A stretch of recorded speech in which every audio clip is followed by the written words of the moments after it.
Hi friends, welcome to Indhu's kitchen. இன்றைக்கி நம்ம சேனலில் ரொம்ப டேஸ்டான ஒரு சிக்கன் குழம்பு ரெசிபி தான் பார்க்க போகிறோம். இது இட்லி, தோசை, சப்பாத்தி, சாதம்னு எல்லாத்தோடையுமே ரொம்ப டேஸ்டியாக இருக்கும். வாங்க இப்போ செய்ய ஆரம்பிச்சிடலாம். ஃபர்ஸ்ட் ஒரு 1/2 கிலோ அளவு சிக்கனை நல்லா சுத்தம் பண்ணிவிட்டு எடுத்துக்கலாம். இதில் ஒரு 1/2 ஸ்பூன் அளவு மஞ்சள் தூள் சேர்த்துக்கோங்க. 1/2 கப் அளவு திக்கான தயிர் சேர்த்துக்கோங்க.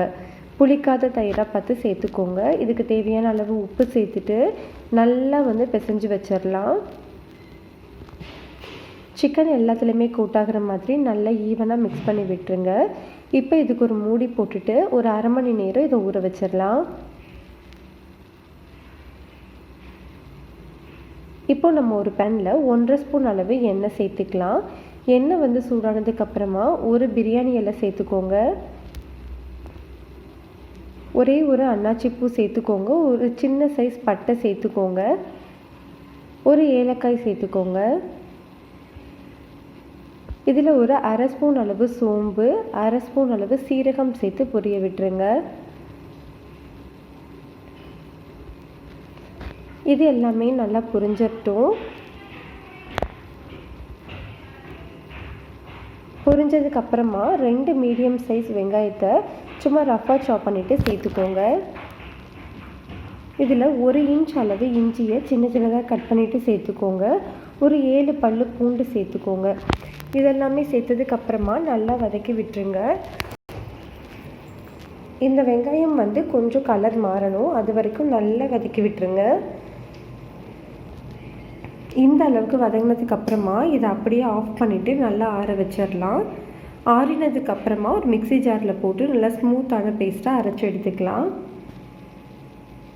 பாருங்கள், இந்த அளவுக்கு நல்ல ஸ்மூத்தான பேஸ்ட்டாக அரைச்சி எடுத்து தனியாக வச்சுக்கலாம். இப்போது 1/2 hour ஆயிடுச்சு. நம்ம சிக்கன் செய்ய ஸ்டார்ட் பண்ணிடலாம். 3 ஸ்பூன் அளவு எண்ணெய் சூடுபடுத்திக்கோங்க ஒரு கடாயில். நம்ம ஏற்கனவே அரைச்சி வச்சுருக்கிற அந்த வெங்காய பேஸ்ட்டை இதில் சேர்த்துடலாம். சேர்த்துட்டு ஒரு 2 நிமிஷம் மிதமான தீயில வச்சு வதக்கி விட்டுருங்க.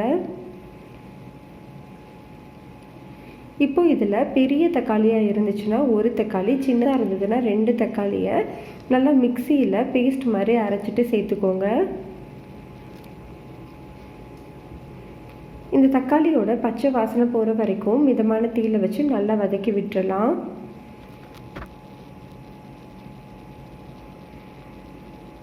இப்போ நம்ம இதில் ஒரு 1/2 ஸ்பூன் அளவு தனி மிளகாய் தூள் சேர்த்துக்கோங்க. 2 ஸ்பூன் அளவு மல்லித்தூள், 3/4 ஸ்பூன் அளவு சீரகத்தூள் சேர்த்துக்கோங்க. சேர்த்துட்டு இந்த தூளோட பச்சை வாசனை போகிற வரைக்கும் நல்லா வதக்கி விட்டுறலாம். பாருங்கள், இந்த அளவுக்கு எண்ணெய் பிரிஞ்சு வரணும், அது வரைக்கும் வதக்கிட்டு இப்போ நம்ம ஏற்கனவே ஊற வச்சு வச்சுருக்கிற சிக்கன் இதில் சேர்த்துடலாம்.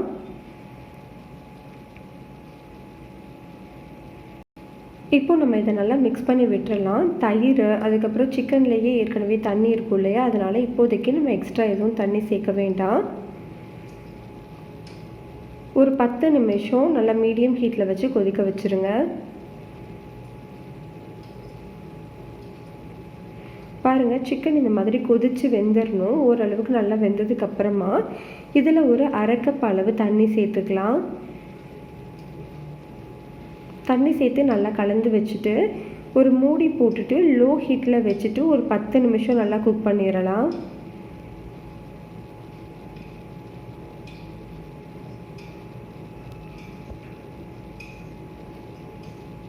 இப்போது 10 நிமிஷம் ஆயிடுச்சு. பாருங்கள், நம்மளுக்கு சிக்கன் எல்லாமே நல்லா வெந்துருச்சு. அந்த எண்ணெய் எல்லாமே பிரிஞ்சு மேலே வந்துருச்சு. பாருங்கள், பார்க்கவே ரொம்ப நல்லா இருக்குது. அவ்வளோதான், அப்படியே நம்ம கிளறிட்டு ஸ்விட்ச் ஆஃப் பண்ணிடலாம். ரொம்ப சிம்பிளான ஆனால் ரொம்ப டேஸ்டான ஒரு சிக்கன் குழம்பு ரெசிபி ரெடி ஆகிடுச்சு. உங்களுக்கு இந்த ரெசிபி பிடிச்சிருந்ததுன்னா லைக் பண்ணுங்கள், ஷேர் பண்ணுங்கள், கமெண்ட் பண்ணுங்கள். மறக்காமல் நம்ம சேனலை சப்ஸ்கிரைப் பண்ணுங்கள். தேங்க்ஸ் ஃபார் வாட்சிங்.